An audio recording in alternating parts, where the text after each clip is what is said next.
শায়েখ, আমরা মাহফিলে অনেক সময় ওয়াদা করি, মসজিদেও ওয়াদা করি, জামাতের সাথে 5 ওয়াক্ত নামাজ পড়ব, কিন্তু শয়তানের ধোঁকায় পড়ে আর পড়ি না, ওয়াদা দিয়ে রাখতে পারি না। তাহলে কি আমরা তখন মুনাফিক হয়ে যাব?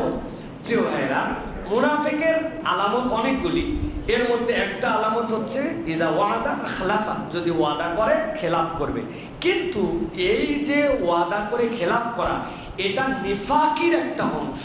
ওই ব্যক্তি একদম নিবিষ্ট মুনাফিক হবে না।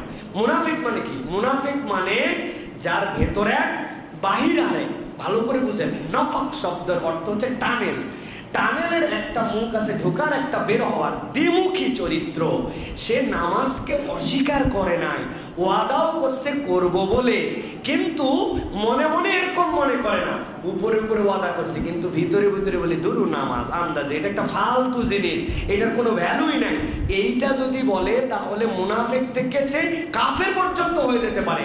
কিন্তু ওয়াদা করছে, করার ইচ্ছা আছে, এইটা সে সত্যি সত্যি দিল থেকেই বলছে, কিন্তু শয়তানের প্ররোচনায় সেইটা পারে নাই। তাহলে এটা একটা নেফাকি চরিত্র হবে, কিন্তু ব্যক্তি তখন মুনাফিক হবে না। বুঝাতে পারছি আপনাদেরকে? ব্যক্তি মুনাফিক হয়ে গেছে, ব্যক্তি বাতিল হয়ে গেছে, এইটা করলে জাহান্নামে চলে যাবে, বিষয় এরকম নয়। বরং যেই ব্যক্তি প্রশ্ন দিছেন উনি আল্লাহর একজন প্রিয় বান্দা, কেননা তিনি তো ওয়াদা করার পরেও রাখতে পারে নাই, এটার জন্য তার দিলে অনুশোচনা আছে। এই অনুশোচনাকারী মুসলমানকে তো আল্লাহ উল্টা পছন্দ করে। তবে আমাদের উচিত হবে না যে আমরা এমন হাকাও কোনো ওয়াদা করব যেই ওয়াদা আমি রাখতে পারবো না। এরকম হাকাও কোনো ওয়াদা করা যাবে না, মিথ্যা কথা বলা যাবে না। এইগুলা মুনাফিকের চরিত্র। অতএব আল্লাহ রাব্বুল আমিন আমাদেরকে বোঝার তৌফিক দান করুক।